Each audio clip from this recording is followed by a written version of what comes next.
الحمد للہ رب العالمین والصلاة والسلام علی سید الانبیاء والمرسلین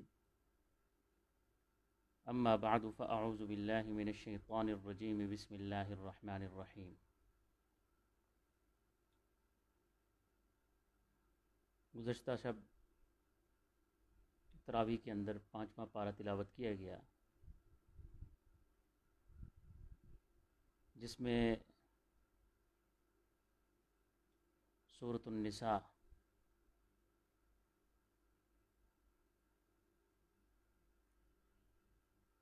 کا ایک بڑا حصہ تلاوت کیا گیا، اور کل کی تراویح کے اندر میں نے عرض کیا تھا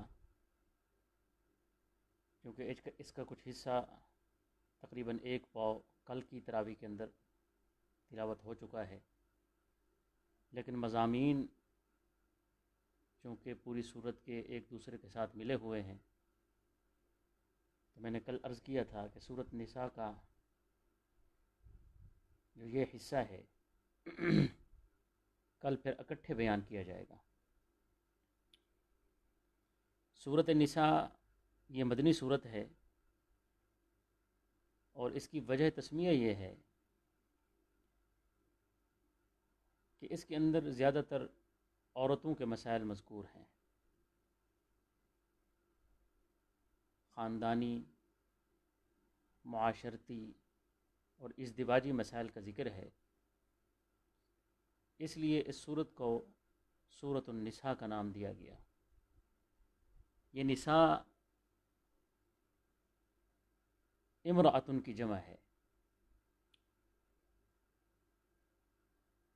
امرأہ ایک عورت کو کہتے ہیں اور نساء اس کی جمع ہے۔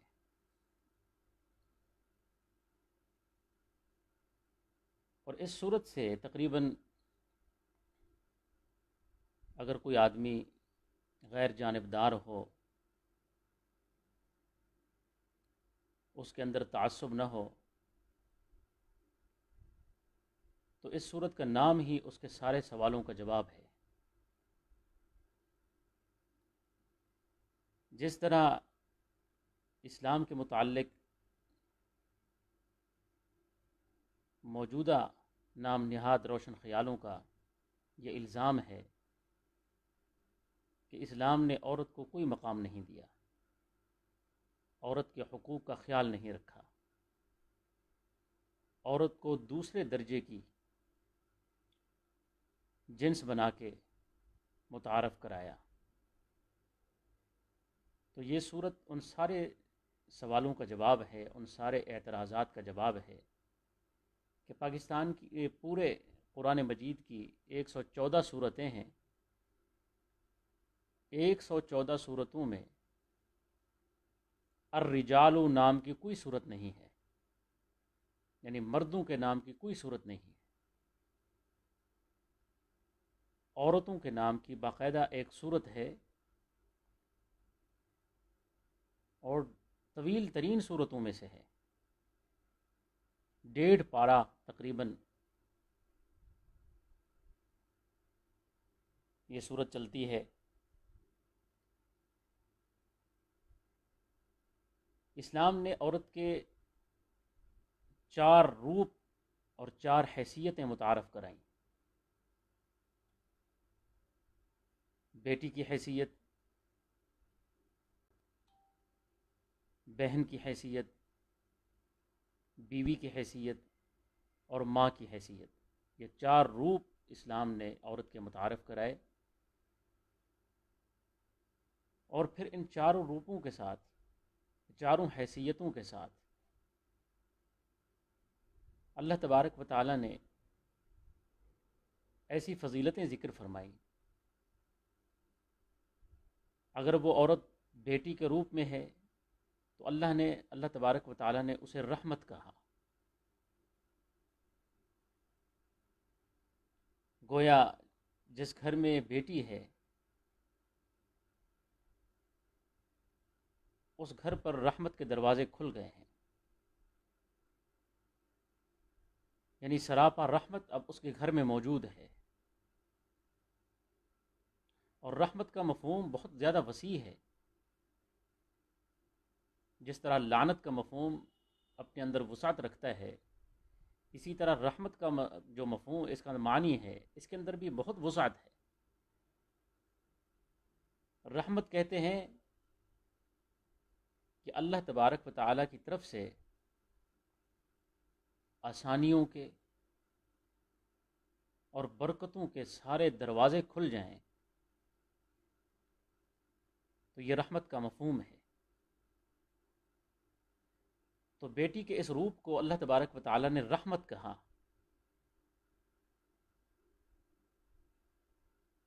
پھر حدیث شریف میں آتا ہے، حضور اقدس صلی اللہ علیہ وسلم نے ارشاد فرمایا، جس کے ہاں بیٹی پیدا ہو گئی، پھر اس نے اچھی تعلیم و تربیت کے بعد اچھی جگہ اس کا نکاح کر کے اس کو رخصت کر دیا، وہ کل قیامت کو میرے ساتھ یوں ہوگا۔ اپنی انگلیوں کا اشارہ کر کے فرمایا کہ بیٹیوں کی اچھی تعلیم و تربیت کے بعد اچھی جگہ نکاح کر دینا، یہ کل قیامت کو حضور اقدس صلی اللہ علیہ وسلم کی قربت کا سبب بنے گا۔ یہ کتنا بڑا انعام ہے۔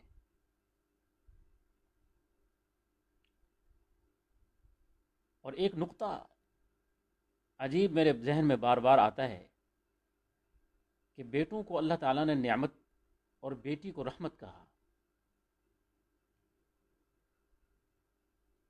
اس فرق میں کہ ایک نعمت ہے اور ایک رحمت ہے، ایک عجیب اللہ تبارک و تعالیٰ نے میرے ذہن میں ایک بات ڈالی، تو میں نے اپنے بزرگوں سے بھی جب یہ بات کی تو وہ بہت خوش ہوئے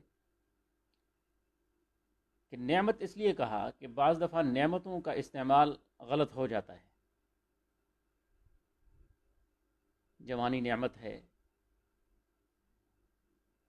علم ایک نعمت ہے، صحت ایک نعمت ہے، یہ ساری نعمتیں ہیں اللہ تعالیٰ کی، اور بعض دفعہ ان نعمتوں کا استعمال غلط ہو جاتا ہے، لیکن رحمت کا استعمال کبھی غلط نہیں ہوتا۔ رحمت تو رحمت ہوتی ہے، تو اس لیے اللہ تبارک و تعالیٰ نے بیٹیوں کو رحمت کہا۔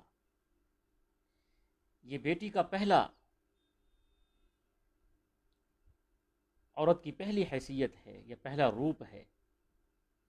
اس کے بعد عورت کی دوسری حیثیت بہن کی شکل میں، اس پر بھی کثیر احادیث مبارکہ بہن کی عظمت اور اس کی شان پر وارد ہوئی ہیں کہ بہنوں کو اللہ تبارک و تعالیٰ نے کیسی عظمت اور شان عطا فرمائی۔ اور جس طرح بیٹی کو رحمت کہا، اور بیٹیاں عزت کا استعارہ ہوتی ہیں، غیرت کا استعارہ ہوتی ہیں۔ بیٹی رحمت ہے تو بہنیں جو ہیں عزت اور غیرت کا استعارہ ہیں۔ اور عورت کا تیسرا روپ بیوی کی شکل میں ہے۔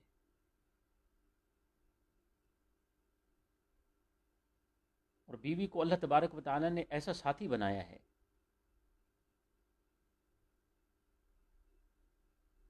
کہ بیوی کو مرد کے لیے اور مرد کو اپنی بیوی کے لیے لباس قرار دیا۔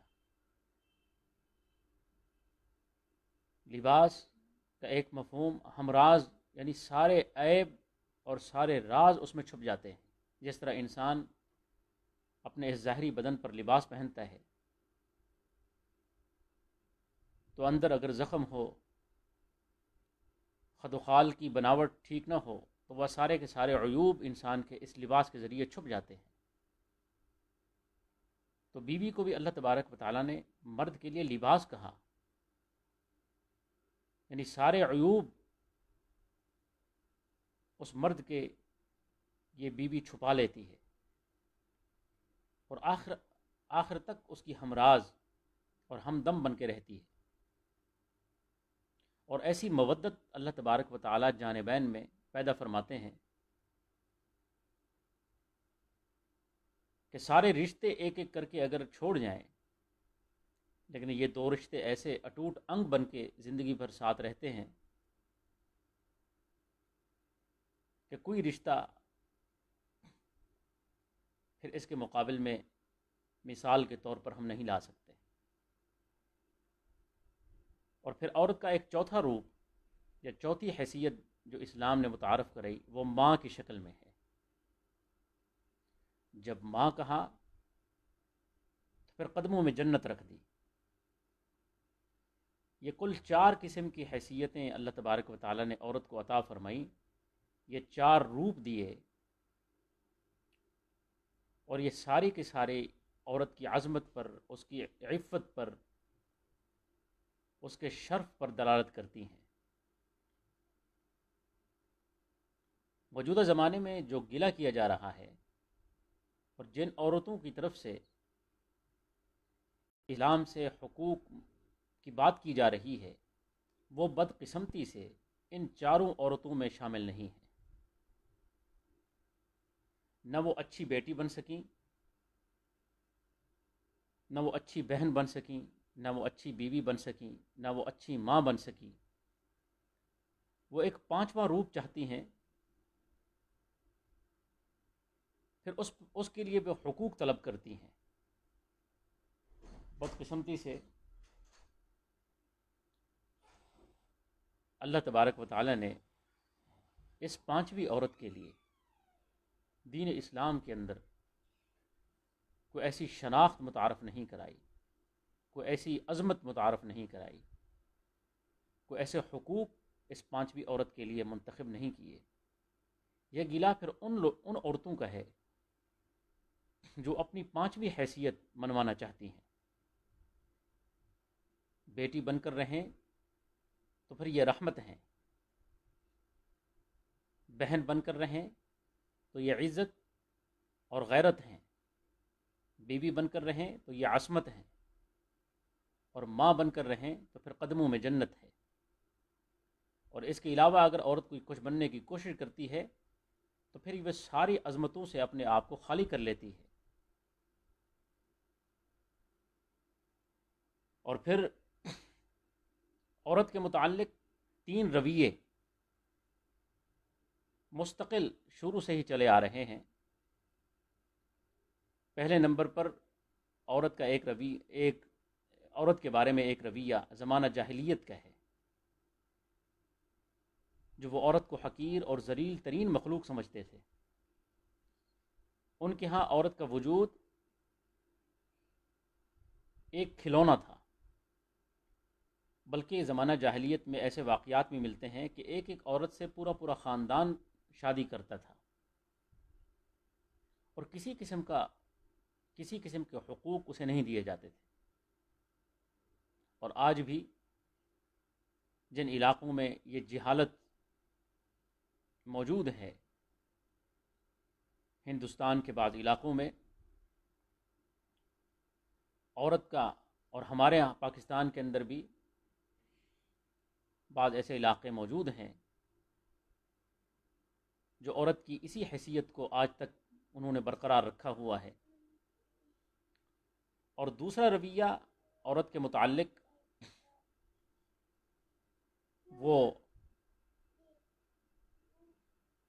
وہ یہ ہے کہ عورت صرف اعلی تعیش ہے۔ یہ اہل مغرب کا رویہ ہے عورت کے متعلق۔ وہ عورت کو صرف اعلی تعیش سمجھتے ہیں، اور پھر جب تک اس کے وجود سے ان کی قلبی تسکین موجود رہتی ہے، اس وقت تک ان کے ہاں وہ عورت کا مقام بھی ہے،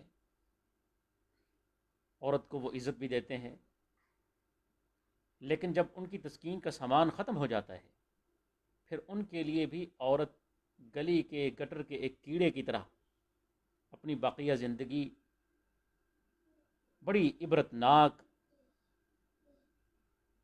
اور ایک بڑی کربناک حالت کے اندر گزارتی ہے۔ مغرب کے اندر جو عورتیں عمر رسیدہ ہو چکی ہیں، چونکہ مغرب میں عورت کی عمر صرف اور صرف 30 سال 35 سال تک ہے، اس کی اوپر کی عمر کی عورت ان کے لیے پھر چونکہ اعلی تعیش نہیں رہی، پھر اس معاشرے میں کوئی مقام نہیں۔ وہ بڑی قسم پرسی کی زندگی گزارتی ہیں،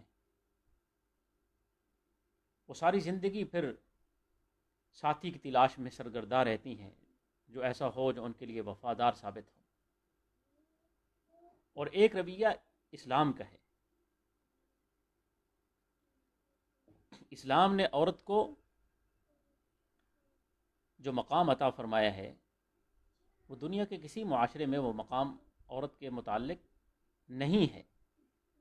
یہ جو آزادی کی باتیں کی جاتی ہیں یہ عورت تک پہنچنے کی آزادی ہوتی ہے، ورنہ اصل آزادی تو اسلام نے دی ہے۔ دنیا کے اندر سب سے زیادہ مشکل کام وہ پیٹ کا پالنا ہے۔ یہ ایسی غلامی ہے جو انسان کی قبر تک ساتھ رہتی ہے۔ اس غلامی سے انسان چاہ کر بھی جان نہیں چھڑا سکتا۔ جب تک یہ پیٹ لگا ہوا ہے تو یہ غلامی موجود رہے گی۔ اللہ تعالیٰ نے عورت کو اتنی بڑی غلامی سے آزادی اور نجات عطا فرمائی کہ عورت ہر قسم کی معاشی پریشانیوں سے اللہ نے اسے بری الذمہ قرار دیا اور اس کا سارا بوجھ مرد کے کندھے پر رکھا۔ اس سے بڑی آزادی اور کیا ہو سکتی ہے؟ اور اس کے بعد عورت کو گھر کی ملکہ بنایا۔ تو سورۃ نساء کے اندر چونکہ گھریلو اور معاشی زندگی کے متعلق احکامات ہیں، اس لیے اس سورت کا نام سورۃ نساء رکھا گیا۔ اور حضور اقدس صلی اللہ علیہ وسلم کی ایک حدیث ذہن میں آ رہی ہے کہ آپ صلی اللہ علیہ وسلم نے دنیا میں 3 چیزوں کو پسند فرمایا۔ آپ فرماتے ہیں انما حبب الی من دنیاکم النساء والطیب، مجھے تمہاری دنیا میں 3 چیزیں پسند ہیں۔ ایک تو عورت، نیک عورت، اور دوسری خوشبو، وجعلت قرۃ عینی فی الصلاۃ، اور میری آنکھوں کی ٹھنڈک نماز میں ہے۔ اس کی ابتدائی آیات جو ہیں یا ایھا الناس اتقوا ربکم الذی خلقکم من نفس واحدۃ وخلق منها زوجها وبث منهما رجالا كثيرا ونساء واتقوا الله الذي تساءلون به والارحام ان الله كان عليكم رقيبا۔ یہ سورۃ نساء کی ابتدائی آیات ہیں اور یہ آیات خطبہ نکاح میں پڑھی جاتی ہیں۔ آپ نے بارہا یہ سنا ہوگا، جو مسنون خطبہ نکاح ہے اس کے اندر قاضی صاحب یا نکاح پڑھنے والا نکاح خان خطبے کے دوران یہ آیات پڑھتا ہے، ایک یہ آیت اور ایک یا ایھا الناس اتقوا ربکم یا ایھا الذین آمنوا اتقوا اللہ وقولوا قولا سدیدا۔ یہ 2 آیتیں خطبہ نکاح کے اندر پڑھی جاتی ہیں۔ پہلے یہ آیت پڑھی جاتی ہے۔ اس میں حکمت کیا ہے؟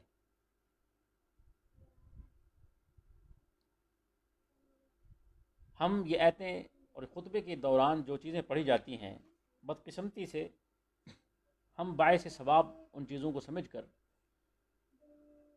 بس خوش ہو جاتے ہیں۔ در حقیقت اسلام کے جو پیغامات ہیں، ان عبارتوں میں چھپی ہوئی جو حکمتیں ہیں، ان سے ساری زندگی ہم جاہل رہتے ہیں۔ خطبہ نکاح کے اندر یہ جو آیات پڑھی جاتی ہیں، ان میں بہت بڑے حکمتیں چھپی ہیں، ایک بہت واضح پیغام دیا گیا ہے۔ سب سے پہلے تقوی کا حکم ہے۔ 2 خاندان ایک دوسرے کے ساتھ ایک بندھن میں بندھنے جا رہے ہیں، ایک مرد کا ایک عورت کے ساتھ تعلق جڑنے جا رہا ہے۔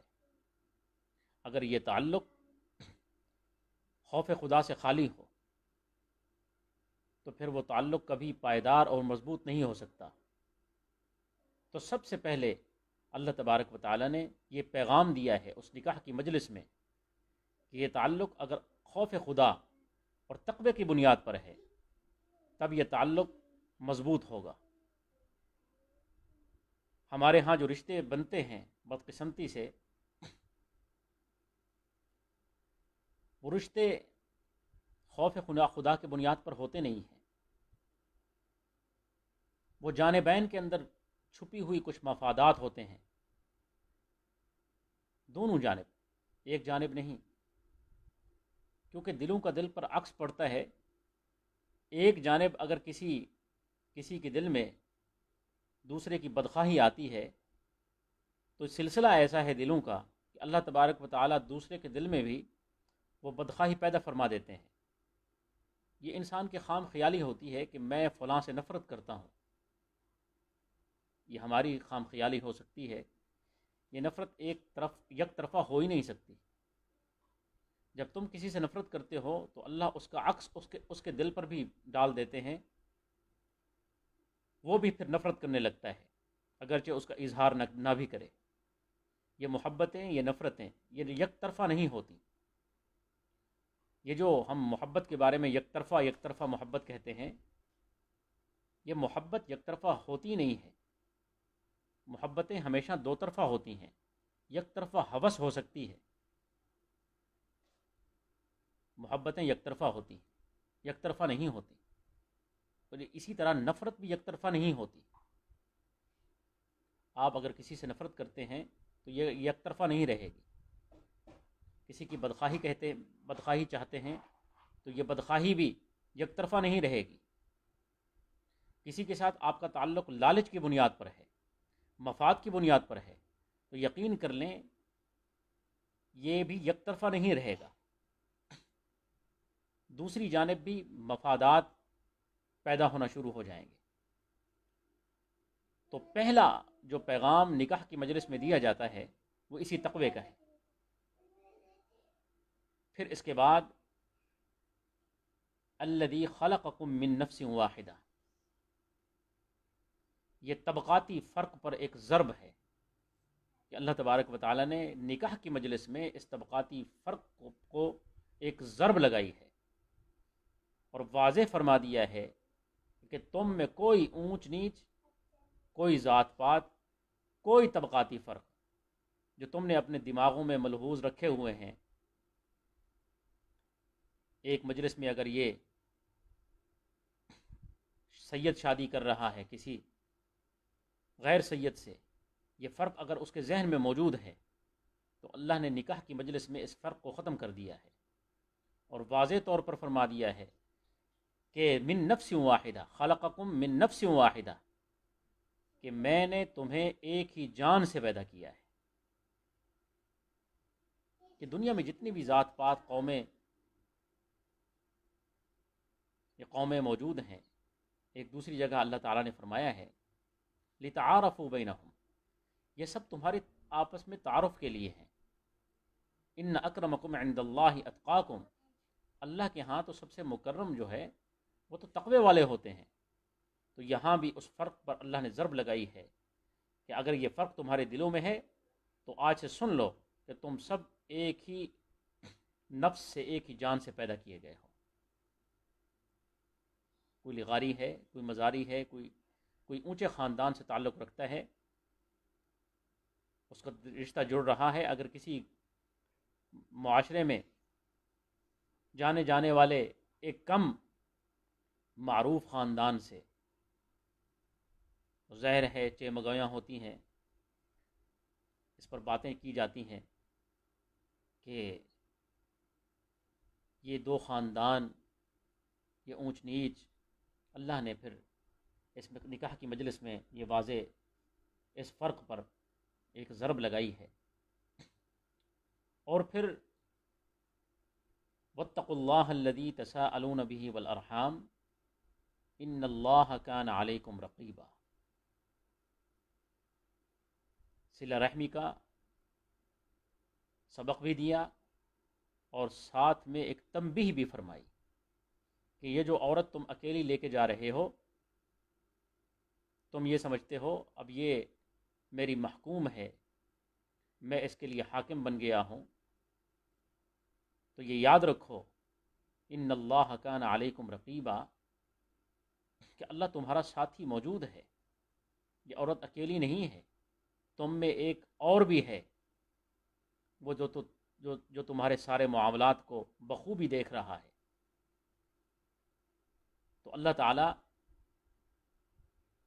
کوئی آدمی اکیلا نہیں ہوتا. یہ عورت جب سارے خاندان کو چھوڑ کے آتی ہے تو اکیلی نہیں آتی، ایک سب سے طاقتور ساتھی، سب سے طاقتور ولی اس کے ساتھ ہوتا ہے، اور وہ ہم سب کا رب ہے. وہ اللہ اس عورت کا ولی ہوتا ہے، جو اپنے خاندان کو، اپنے ماں باپ کو، بہن بھائیوں کو چھوڑ کر اکیلی ایک اجنبی مرد کے ساتھ روانہ ہو جاتی ہے، تو اللہ اس کا ساتھی ہوتا ہے. پھر اس کے بعد فَانْكِحُوا مَا طَابَ لَكُم مِّنَ النِّسَاءِ مَثْنَىٰ وَثُلَاثَ وَرُبَاعَ. اس میں تعدد نکاح کی اجازت کا بیان ہے، اور یہ بھی ایک معرکۃ الآراء مسئلہ رہا ہے ہمارے معاشرے کے اندر کہ اسلام نے تعدد ازواج کی اجازت کیوں دی.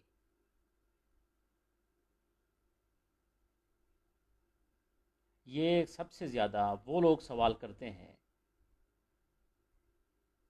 جو تعدد ازواج کے تو قائل نہیں ہوتے، لیکن درجنوں عورتوں کے ساتھ تعلقات کو وہ جائز سمجھ کر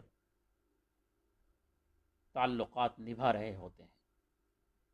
ان کو تکلیف تعدد ازواج پر ہوتی ہے،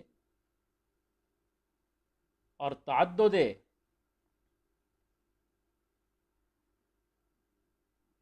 فرینڈز کہہ لیں، ان پر ان کو تکلیف نہیں ہوتی.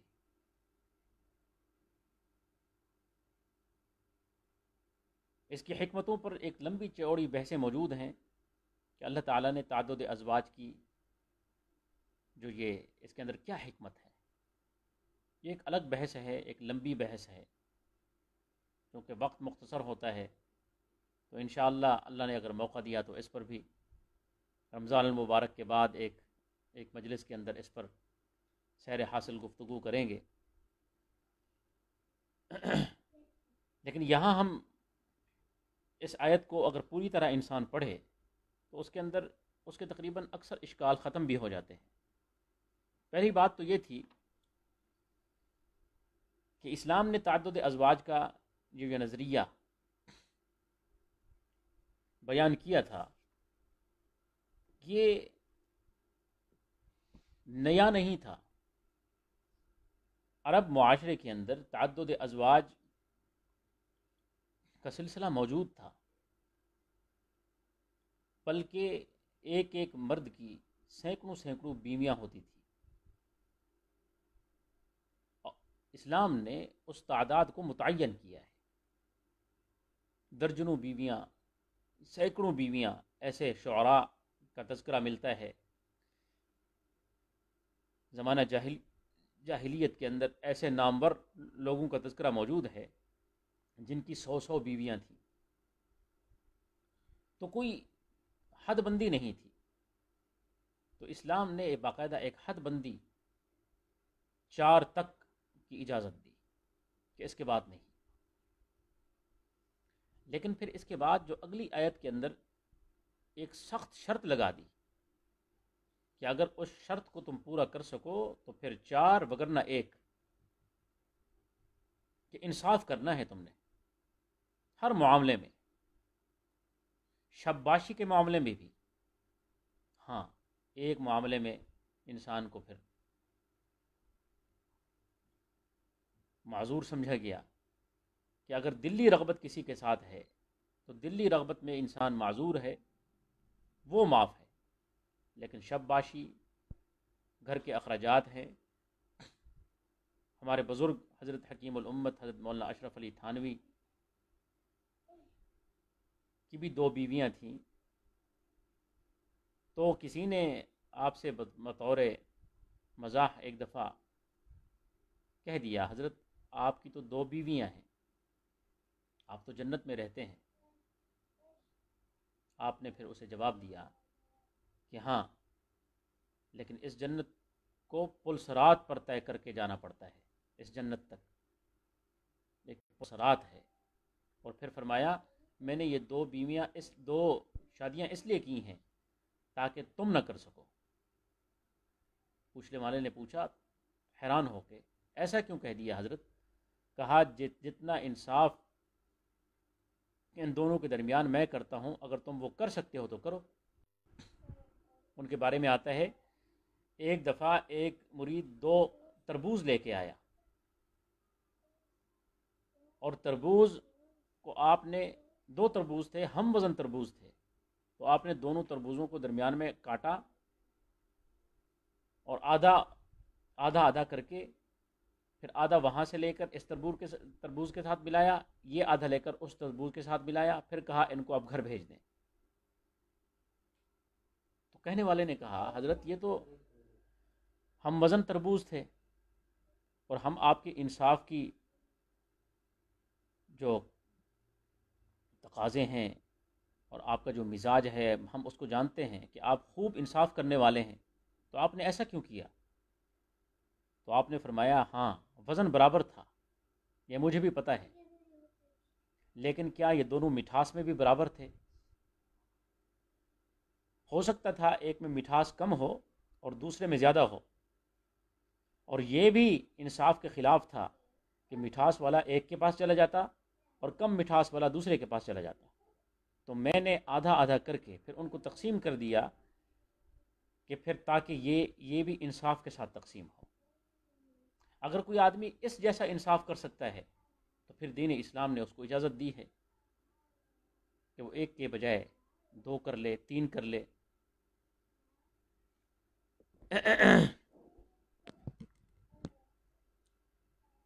جزاک اللہ۔ مفتی عثمان عاصم صاحب نے متوجہ کیا ہے میک کے متعلق، حالانکہ کل تک یہ میک ٹھیک کام کرتا رہا، اور یہ کل شب سے ہی پھر اس کے اندر کچھ نقص واقع ہوا ہے۔ اللہ آپ کو خوش رکھے، جزاکم اللہ خیر۔ تو میں عرض کر رہا تھا اگر کوئی آدمی اس قسم کا انصاف کر سکتا ہے تو پھر اسے اجازت ہے کہ وہ 1 کے بجائے 2، 3، 4 کر سکتا ہے، لیکن اگر انصاف کے وہ تقاضے پورے نہیں کر سکتا پھر ایک اس بارے میں بھی سخت وعیدیں ہیں، پھر وہ وعید کی زد میں آئے گا، پھر آخرت کا حساب بڑا کڑا اور سخت ہوگا اس آدمی کے لیے۔ اور ہمارے معاشرے کے اندر اگر کوئی آدمی انصاف کے تقاضے پورے کر بھی لے، لیکن ہمارے معاشرے میں اب دوسری شادی ممکن نہیں رہی۔ اس کی وجہ یہ ہے کہ ہمارے معاشرے پر ہندوانہ جو رسومات ہیں، جو روایات ہیں، جو تہذیب ہے، اس کلچر کا اتنا بڑا اثر ہے کہ ہماری ہر شادی یا غمی، ہر موقع پر ہندوانہ تہذیب کی جھلک موجود ہے۔ چونکہ ہندوانہ کلچر کے اندر، ہندوانہ تہذیب میں دوسری شادی کا تصور بھی محال ہے، ایک مرد ایک عورت کے لیے ہی ہے، تو اس تصور کو وہ گناہ سمجھتے ہیں۔ ان کے اندر یہ بہت بڑا گناہ ہے کہ آپ رکھیل کی شکل میں عورت رکھ سکتے ہیں، دوسری شادی کا تصور ہی نہیں کر سکتے۔ اور چونکہ ہمارے معاشروں کے اندر ان کا کلچر ڈراموں کی شکل میں، فلموں کی شکل میں ہر گھر تک اپنے اثر کو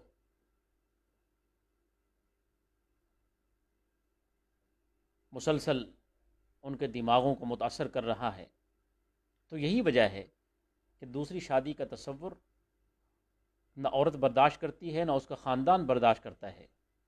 مرد کا اگر کوئی غیر تعلق، نامناسب تعلق کہیں سے ثابت ہو جائے تو اس کو برداشت کر لیا جاتا ہے، لیکن دوسری شادی کو، اس کے تصور کو بھی برداشت نہیں کیا جاتا۔ تو یہ بھی ایک ہمارے معاشرے کے اندر ایک برائی ہے۔ ہمارے معاشرے میں سب سے زیادہ عورت کا جو دشمن ہے وہ مرد نہیں بلکہ خود عورت کی دشمن عورت ہے۔ یہ جتنے بھی تشدد کے واقعات ہوتے ہیں کہ مرد نے عورت کو تشدد کا نشانہ بنایا، تو تو آپ ان واقعات کے پس منظر میں چلے جائیں تو آپ کو اس مرد کے پیچھے چند عورتیں ملیں گی، یا وہ ساس کی شکل میں، نند کی شکل میں، یا کسی دوسری عورت کی شکل میں. تو عورت ہی عورت کی دشمن ہے. عورت عورت کو برداشت نہیں کرتی، چونکہ ہماری تربیت، ہمارا جو نظام ہے تعلیم کا، وہ تربیت سے خالی ہے. تو اسی وجہ سے ہمارے معاشرے کے اندر چونکہ یہ نکاح، دوسرا نکاح کا تصور بھی نہیں کیا جا سکتا.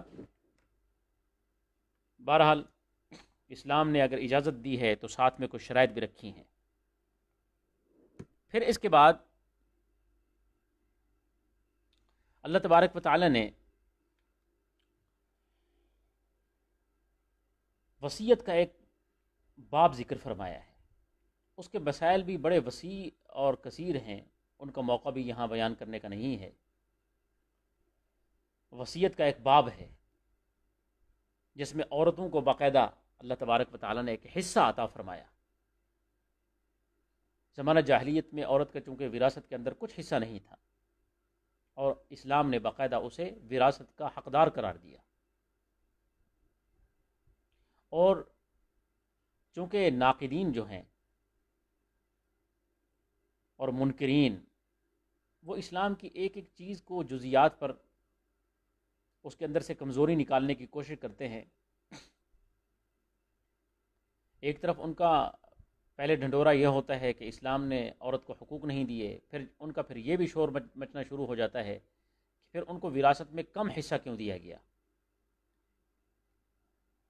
کہ مرد کے لیے دگنا ہے، عورت کے لیے کم ہے، ایسا کیوں ہے؟ حالانکہ عقل سے پیدل لوگ ہیں. عورت کو کے لیے جو ایک حصہ ہے وہ اپنے باپ کے گھر سے لے کر جاتی ہے، اور جہاں جاتی ہے وہاں بھی باقاعدہ حصہ ہے. وہاں بھی اس عورت کو اگر وہ حصہ ملے، وہاں اپنے بچوں کی ماں بن جاتی ہے ماں کی شکل میں، یا بیوی بن جاتی ہے تو شوہر کی جائیداد میں اس کا حصہ ہوتا ہے. تو اس حساب سے وہ عورت اس مرد سے بھی زیادہ لے جاتی ہے، اور پھر سارے کا سارا خرچہ کا دار و مدار مرد پر ہے. اس کی شادی کی ساری تیاری مرد کرے گا، اس کی ساری معاشی ذمہ داریاں مرد پوری کرے گا. یہ عورت کو جو حصہ دیا گیا ہے یہ تو تحفہ ہے. اور بعض موجودہ دور میں ایسے بھی ہیں جو انہی اخراجات کا بہانہ بنا کر، جہیز کا بہانہ بنا کر عورت کو وراثت سے محروم کرتے ہیں. اور ہمارے ہاں ایک سلسلہ یہ بھی چل پڑا ہے، ہم میں سے بعض لوگ اعمال کا رد عمل، اپنے ظلم کو اعمال کا رد عمل قرار دیتے ہیں. یہ فرعونی مزاج یہ شروع سے چلا آ رہا ہے کہ اپنے ظلم کو چھپانے کے لیے مظلوم طبقے کے اعمال کا رد عمل، بھئی یہ ان کے اعمال کا رد عمل ہے، اس سے وہ اپنا ظلم چھپانے کی کوشش کرتے ہیں. اگر یہ سلسلہ شروع کر دیا جائے تو پھر کوئی ظلم بغیر کسی رد عمل کے ثابت کرنا مشکل ہو جائے گا. بھی آپ صلی اللہ علیہ وسلم کو ہجرت پر کیوں مجبور کیا، دشمن کیوں ہو گئے؟ بھئی یہ رد عمل تھا، انہوں نے ان کے بتوں کو برا بھلا کہا تو یہ رد عمل تھا. چور چوری کیوں کرتا ہے؟ بھوکھا تھا بیچارہ، یہ اس کا رد عمل تھا. زانی نے زنا کیوں کیا؟ بھئی یہ ساری فحاشی اور عریانی کی وجہ سے اس کے دماغ پر اتنا اثر ہوا، یہ اس کا رد عمل تھا. تو برائی کا، گناہ کا کوئی رد عمل نہیں ہوتا. گناہ گناہ ہوتا ہے، ظلم ظلم ہوتا ہے. عورت کا یہ خرچے کا بہانہ بنا کر اس کو وراثت سے محروم کر دینا، یہ بھی ہمارے معاشرے میں ایک طبقے کے اندر موجود ہے. یہ بات کہ عورت کو وراثت سے محروم کر دیا جاتا ہے، یہ کہہ کر کہ ہم اسے ایک بڑا جہیز ہم نے دے دیا ہے. بھئی جہیز کو اسلام نے شرعی احکامات کے اندر رکھا ہی نہیں ہے، اسلام کا مطالبہ ہی نہیں ہے جہیز کا۔ اور اس پر پھر بعض لوگ کھڑے ہو جاتے ہیں کہ حضرت فاطمہ رضی اللہ تعالی عنہا کو بھی آپ صلی اللہ علیہ وسلم نے جہیز دیا تھا، یہی دلیل لاتے ہیں بھی جہیز جو دیا تھا وہ جہیز تھا ہی نہیں۔ کیوں؟ آپ صلی اللہ علیہ وسلم کی دوسری 3 بیٹیاں بھی تھیں، ان کا جہیز ثابت کیوں نہیں ہے؟ اور یہ جو جہیز تھا یہ جہیز نہیں تھا، بلکہ چونکہ حضرت علی کی طرف سے آپ وارث تھے، حضرت علی کی شادی کہیں بھی ہوتی تو ان کے ساز و سامان کا، گھر کا سامان کا خیال رکھنا آپ صلی اللہ علیہ وسلم کی ذمہ داری تھی۔ تو یہ سامان حضرت علی کی وارث ہونے کی وجہ سے آپ صلی اللہ علیہ وسلم نے گھر میں دیا، یہ حضرت بی بی فاطمہ کا جہیز نہیں تھا۔ یہ غلط فہمی ہے ہمارے معاشرے کے اندر۔ پھر اس کے بعد 5واں، اس چوتھے پارے کے آخر میں محرمات کا بھی ذکر ہے، یعنی وہ عورتیں جن کے ساتھ نکاح حرام ہے، وہ سارے رشتے تفصیل کے ساتھ بیان ہوئے ہیں۔ 5ویں پارے کے شروع کے اندر بھی اس بحث کو مکمل کیا گیا والمحصنات من النساء سے، کہ جن سے نکاح کرنا حرام ہے۔ پھر اگلی آیات کے اندر ایک غلط فہمی پیدا ہو جاتی ہے، ہمارے چند ایک فرقے کو بھی غلط فہمی لگی، اور موجودہ دور میں بھی بعض روشن خیال اسی آیت کو اپنی دلیل بناتے ہیں کہ دیکھیں کہ اللہ تبارک و تعالیٰ نے قرآن پاک میں واضح طور پر فرما دیا، تو چنانچہ ہم سب کو بھی اس کی اجازت ہونی چاہیے۔ متعے کے متعلق جس آیت کو بطور دلیل بناتے ہیں، تو اس کی وضاحت بھی کرنی یہاں مقصود ہے کہ زمانہ جاہلیت کے اندر ایک نکاح متعے کے نام سے تھا، اور آپ صلی اللہ علیہ وسلم کے ابتدائی جو دور ہے اس میں بھی اس کا رواج رہا، لیکن بعد میں اس کو باقاعدہ ختم کر دیا گیا۔ حدیث شریف میں واضح اس کا اعلان موجود ہے۔ اور نکاح متعہ، اس کے اندر بھی ایک تفصیل ہے کہ وہ نکاح متعہ کون سا تھا۔ کیا خفیہ ایک مرد ایک عورت کے ساتھ شادی کر لے، شادی نہیں بلکہ اس سے فائدہ اٹھا لے، اس کو پیسے دے کر اور کہہ دے کہ ہم نے متعہ کیا ہے، یہ نہیں تھا۔ وہ بھی باقاعدہ ایک مجلس میں گواہوں کی موجودگی میں ایک نکاح ہوا کرتا تھا، باقاعدہ اس کے گواہ بھی ہوتے تھے، اور عورت کو صرف اتنا فرق تھا کہ عورت کے لیے ایک زمانہ کا معاہدہ ہوتا تھا کہ اتنے وقت تک کے لیے، 1 مہینے کے لیے، سال کے لیے، 2 سال کے لیے میں تم سے یہ نکاح کر رہا ہوں۔ یہ نہیں تھا، یہ ایسا متعہ اس زمانے میں بھی نہیں تھا، کیونکہ اگر ایسے متعے کو جائز قرار دیا جائے جس میں نہ کوئی گواہ ہے، نہ کوئی ایسی مجلس ہے، نہ کسی کو کچھ پتہ ہے، صرف مرد اور عورت باہمی طور پر ایک لین دین کر کے، ایک دوسرے کو پیسے دے کر وہ ہم بستر ہو جائیں، تو پھر اس میں اور زنا بالرضا میں کوئی فرق نہیں رہتا۔ زنا بالرضا بھی یہی چیز ہے، اور پھر اس کو متعہ کہہ دیا جائے تو یہ متعہ زمانہ جاہلیت میں بھی نہیں تھا۔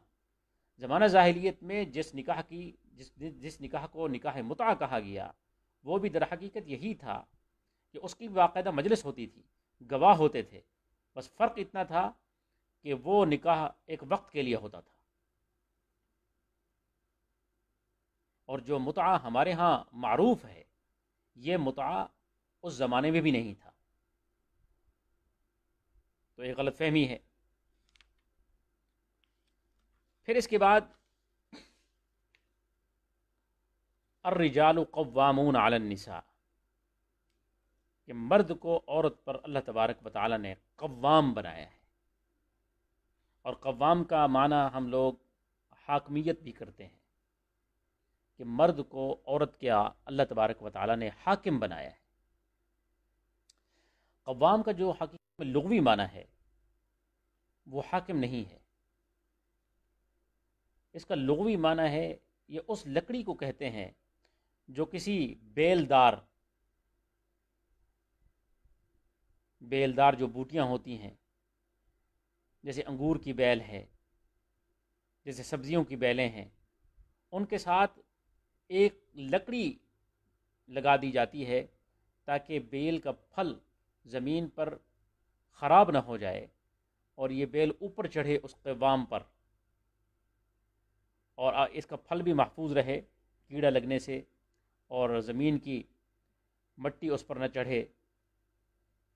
تو ساتھ میں جو لکڑی لگائی جاتی ہے اسے قوام کہا جاتا ہے. تو مرد کو بھی اللہ تعالیٰ نے قوام کہا، یعنی سپورٹر. یہ عورت کے لیے سہارا بنتا ہے.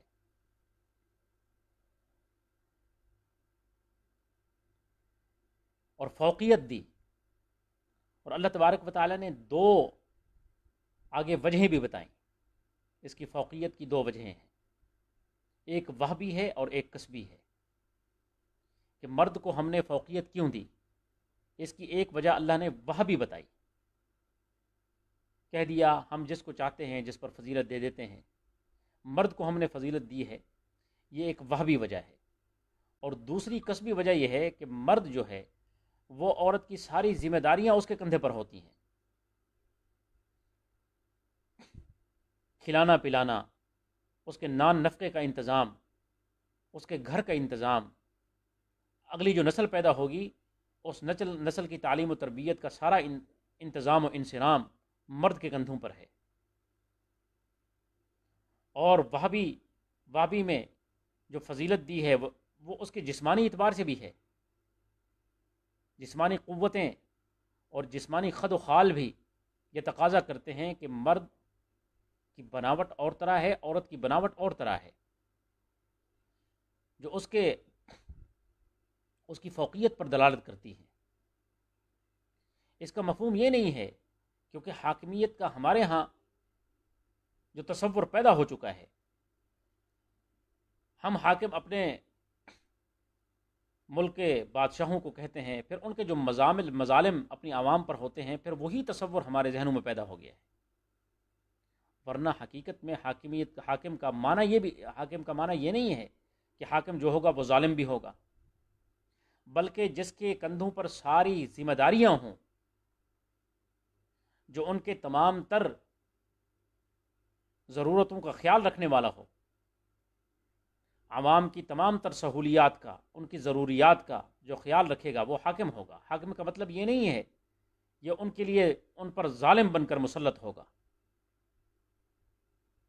تو یہاں بھی رجال کو جو ہم نے حاکم کہا، وہ در حقیقت وہ قوام ہے، وہ سہارا ہے اس عورت کے لیے.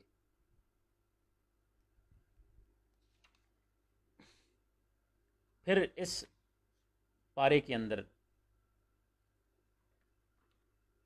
عدل و احسان اور مساوات کی طرف بھی متوجہ کیا ہے، کیونکہ اسلام حق، عدل اور مساوات کا دین ہے. ساری مخلوق کے درمیان عدل کا حکم دیتا ہے، یہاں تک کہ کافر کے حقوق کو بھی غصب کرنے کی اجازت نہیں ہے. یاد رکھیے، یہ اسلام کا واضح پیغام ہے کہ یہاں کافر کے حقوق کو بھی غصب کرنے کی اجازت نہیں ہے. اس پارے کے اندر اگلی آیات کے اندر ہمسایوں کا ذکر ہے.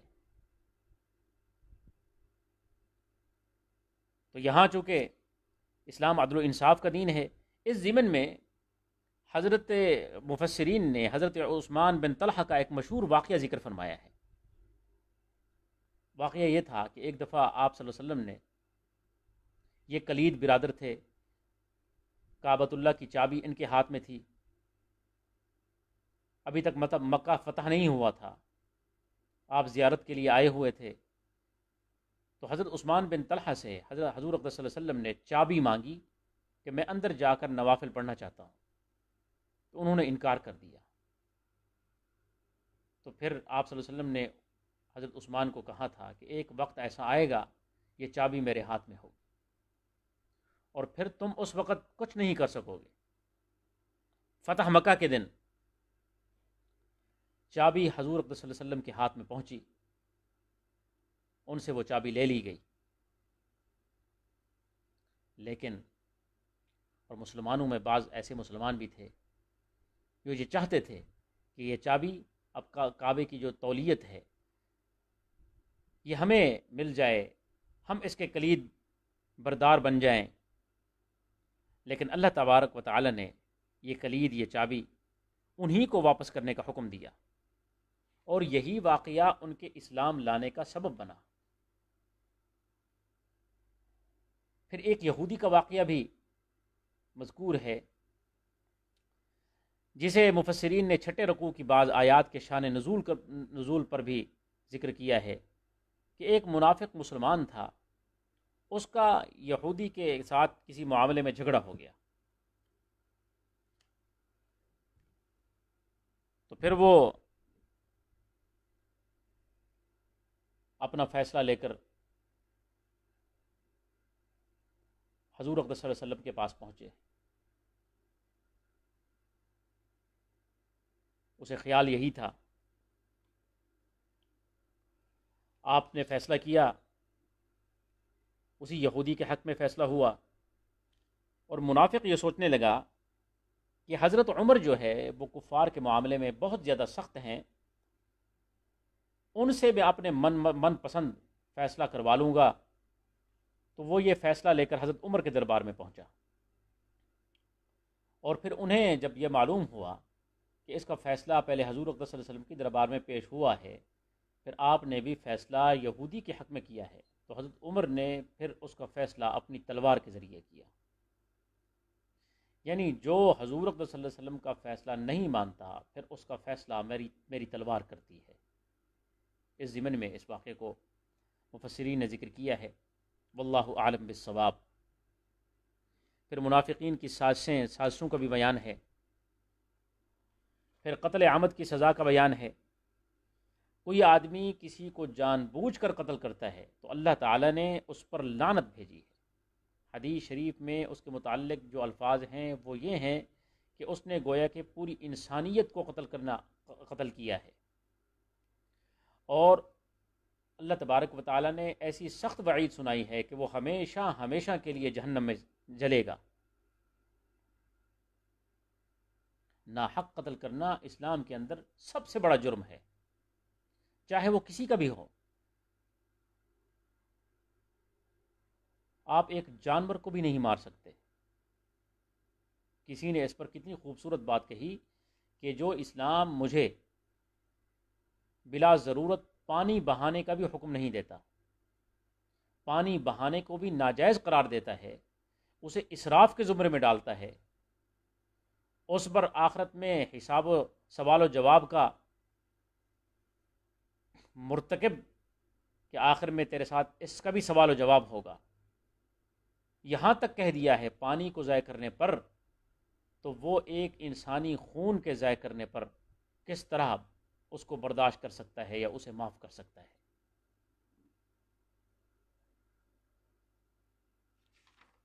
یہ ساری باتیں اسی پارے کے اندر ہیں۔ اس میں صلاۃ الخوف کا بھی ذکر ہے، صلاۃ المسافر کا بھی ذکر ہے۔ پھر اس کے اندر میں نے پہلے آپ کو عرض کیا کہ کچھ حقوق کا ذکر ہے، وَاعْبُدُوا اللَّهَ وَلَا تُشْرِكُوا بِهِ شَيْئًا وَبِالْوَالِدَيْنِ إِحْسَانًا وَبِذِي الْقُرْبَى وَالْيَتَامَى وَالْمَسَاكِينِ وَالْجَارِ ذِي الْقُرْبَى وَالْجَارِ الْجُنُبِ وَالصَّاحِبِ بِالْجَنبِ وَالسَّبِيلِ وَابْنِ السَّبِيلِ۔ اب دیکھیں یہاں والدین کے ساتھ بھی احسان، رشتہ داروں کے ساتھ، یتیموں کے ساتھ، مسکینوں کے ساتھ، پھر اس کے بعد ہمسایوں کا ذکر ہے، اور پھر ہمسایوں کے جو مختلف شکلیں بن سکتی ہیں وہ ساری شکلیں بیان فرمائی۔ پہلا جار ذی القربہ، مفسرین نے اس کا ایک معنی یہ بھی کیا ہے کہ دو دیوار شریک ہمسایہ ہو۔ بعض نے کہا ہے کہ ہمسایہ بھی ہو اور پھر وہ رشتہ دار بھی ہو، دیوار شریک ضروری نہیں، ہمسایہ ہے اور رشتہ دار بھی ہے۔ سب سے پہلا حق جار الجنب، گلی شریک، وصاحب بالجنب، آپ کسی سفر میں جا رہے ہیں، جو اس سفر میں آپ کا ہم سفر بنا، گاڑی میں آپ سفر کر رہے ہیں، آپ کی سیٹ کسی کے ساتھ آ گئی، وہ آپ کا ہمسایہ ہے، وہ صاحب بالجنب ہے۔ تو ان ساروں کو علیحدہ علیحدہ کر کے ذکر فرمایا، یعنی ان ساروں کے حقوق کا بھی خیال رکھنا ہے۔ ان میں سے کسی بھی کی بھی حق تلفی ہوئی تو اس کا حساب و کتاب ہوگا۔ حضور اقدس صلی اللہ علیہ وسلم نے فرمایا کہ جبرائیل نے آ کے مجھے ہمسایوں کے اتنے حقوق بیان فرمائے، اب مجھے شک پڑنے لگا ہے کہ اس کو وراثت میں نہ شریک کر دیا جائے۔ اگر ایک کھاتا پیتا گھر ہے اور اس کے قریب ایک غریب ہمسایہ ہے، اسے اپنی عمارت اور اپنی دیواروں کو اونچا کرنے سے بھی منع کیا گیا ہے۔ ہمسائے کے متعلق چاہے وہ کسی بھی مسلک اور مذہب سے تعلق رکھتا ہے، اس کے وہ سارے حقوق ہیں جو ایک مسلمان ہمسائے کے ہو سکتے ہیں۔ قرون اولیٰ کے اندر اگر کوئی مسلمان کا غیر مسلم ہمسایہ بنتا، اس کے کردار سے، اس کی اس ہمسائیگی سے اتنا متاثر ہوتا، پھر وہ مسلمان ہوئے بغیر نہیں رہ سکتا تھا۔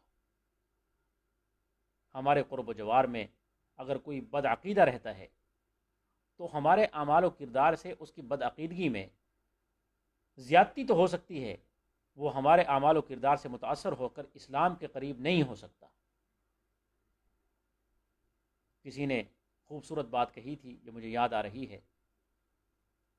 اس نے کہا تھا کہ یا اللہ، آج کے مسلمان سے اسلام کو محفوظ رکھ۔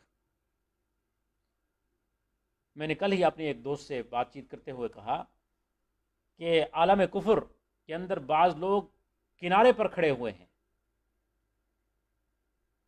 بعض مغرب کی ممالک کے متعلق ان کی اچھائیاں سننے میں آتی ہیں تو ایسے محسوس ہوتا ہے وہ لوگ کنارے پر کھڑے ہوئے ہیں، صرف کلمہ پڑھنے کی دیر ہے، وہ ہم سے کئی گنا اچھے مسلمان بن کر ابھریں گے، اور وہ کنارہ، وہ حدود، وہ ہلکی سی جو رسی ہے، وہ اس کو وہ پار کیوں نہیں کر پا رہے؟ انہیں ہمارے اعمال اور ہمارے کردار نے روکا ہوا ہے۔ پوری دنیا میں اس وقت سب سے زیادہ بد دیانت، سب سے زیادہ بد اخلاق اگر کوئی قوم دنیا میں مشہور ہو رہی ہے اپنی بد دیانتی اور بد اخلاقی کی وجہ سے، تو بدقسمتی سے وہ ہم لوگ ہیں۔ پاکستانی جہاں کہیں بھی پہنچتا ہے وہاں اپنی بد دیانتی اور بد اخلاقی کے ایسے مظاہرے پیش کرتا ہے۔ اب دیکھیں،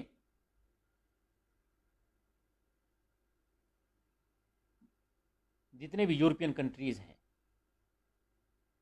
چند سال پہلے جو لوگ آج سے 20-25 سال پہلے وہاں گئے ہوئے ہیں، وہ بتاتے ہیں کہ وہاں ان دنوں میں اسلام کی طرف جو غیر مسلم آ رہے تھے وہ بہت تعداد بہت زیادہ تھی، لیکن جب اس کے بعد مسلمان وہاں پہنچنا شروع ہوئے، پھر فرقہ بندی کی بات ہوئی، پھر مختلف مسالک آئے، پھر ایک دوسرے کی تکفیر اور فتووں کا ایک سلسلہ شروع ہوا، ایک دوسرے کو کافر کہا جانے لگا، ایک دوسرے کو گستاخی کے فتوے لگائے جانے لگے، تو پھر ان لوگوں نے دیکھا ہے کہ جس اسلام کی جامعیت کو، جس خوبصورتی کو ہم نے محسوس کر کے ہم نے قبول کرنے کی کوشش کی تھی، ان کے اندر تو یہ سارا تماشا لگا ہوا ہے۔ تو ہمارے اس کردار نے، اس تفرقہ بازی نے ان لوگوں کو اسلام سے دور کیا ہوا ہے۔ اگر آج بھی مسلمان بن جائے، دین حق کا داعی بن جائے، خصوصاً ان ممالک میں جن ممالک میں اس کا واسطہ غیر مسلم کے ساتھ ہے، اپنے ممالک میں جو نہیں ہونا چاہیے یہاں بھی نہیں ہونا چاہیے، اسلام کو اب جتنا نقصان اس تفرقہ بازی نے پہنچایا ہے اتنا نقصان کسی یہود نے، کسی عیسائی نے نہیں پہنچایا. ہماری اس فرقہ بندی نے اسلام کو سب سے بڑا نقصان پہنچایا ہے. آج بھی اگر مسلمان صرف مسلمان بن کر کسی بھی غیر ملک میں چلا جائے اور اپنی شناخت صرف مسلمان کے طور پر کرے تو اسے کسی دعوت کی، کسی لمبی چوڑی تقریروں کی، کسی وعظ کی ضرورت ہی نہیں پڑے گی. اس کا کردار ہی دوسروں کو اسلام کی طرف لے آئے گا. لیکن ہم کہیں باز نہیں آتے. انگلینڈ میں ہمارے دوست بتاتے ہیں کہ اتنی تعداد میں مسلمان ہو رہے تھے، اسلام سے متاثر ہو رہے تھے، لیکن اب ہم نے وہاں بھی 1.5 کی اینٹ کی مسجدیں کھڑی کر لی ہیں. یہ بریلویوں کی مسجد ہے، یہاں دیوبندی کا داخلہ ممنوع ہے. یہ دیوبندیوں کی ہے، یہاں بریلوی نہیں آ سکتے. یہ اہل حدیث کی ہے، یہ فلاں کی مسجد ہے، یہ فلاں کی مسجد ہے.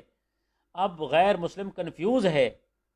ہم نے اسے پریشان کر دیا ہے کہ اب ان میں سے حق کون ہے. ہماری اسی فرقہ بازی نے غیر مسلموں کو اسلام سے دور کیا ہوا ہے. تو دعا کریں اللہ تبارک و تعالی ہم سب کو دین اسلام کی حقیقی سمجھ عطا فرمائے اور ہمیں دین مبین کا حقیقی داعی بنائے. آج بھی اگر ہم ہر قسم کی فرقہ بازی سے اپنے آپ کو علیحدہ کر لیں اور اپنی شناخت صرف مسلمان کی حیثیت سے دکھلانا شروع کر دیں، بتانا شروع کر دیں، تو پھر وہ دن دور نہیں ہے کہ پورا عالم کفر جو اس وقت سخت بے چینی کا اور اضطراب کا شکار ہے اور کنارے پر کھڑا ہوا ہے، عین ممکن ہے کہ وہ سارے ایک ہی دم کلمہ پڑھ لیں. لیکن اس سے پہلے ہمیں یہ سب کچھ کرنا ہوگا. یہ سارے فرقے، یہ نظریاتی اختلاف صرف نظریاتی اختلاف کی حد تک ہوں. میں تو اپنی تقریروں میں بارہا کہتے رہتا ہوں، ہم نے جو یہ نماز کی مختلف شکلیں بنائی ہوئی ہیں، یقین کریں فقہ حنفی کے اندر اتنی وسعت ہے. ہمارے امام ابو حنیفہ کا ایک قول یہ بھی ہے کہ اگر تم حنفی مسلک سے تعلق رکھتے ہو تو زندگی میں ایک دفعہ ضرور تم پر واجب ہے کہ تم رفع یدین کے ساتھ نماز پڑھو. تمہارے لیے واجب ہے کہ تم ایک دفعہ ہاتھ سینے پر رکھ کے نماز پڑھو. کیوں؟ کیونکہ یہ بھی ایک حدیث ہے، تاکہ تمہارا اس پر بھی عمل ہو جائے. جب تک ہم اپنے اندر وسعت پیدا نہیں کریں گے اس وقت تک یہ تمام مسائل حل نہیں ہوں گے. اور سازشیں، ہر چیز کو جو ہم سازش قرار دیتے ہیں، دشمن کا کام ہی سازش کرنا ہوتا ہے. لیکن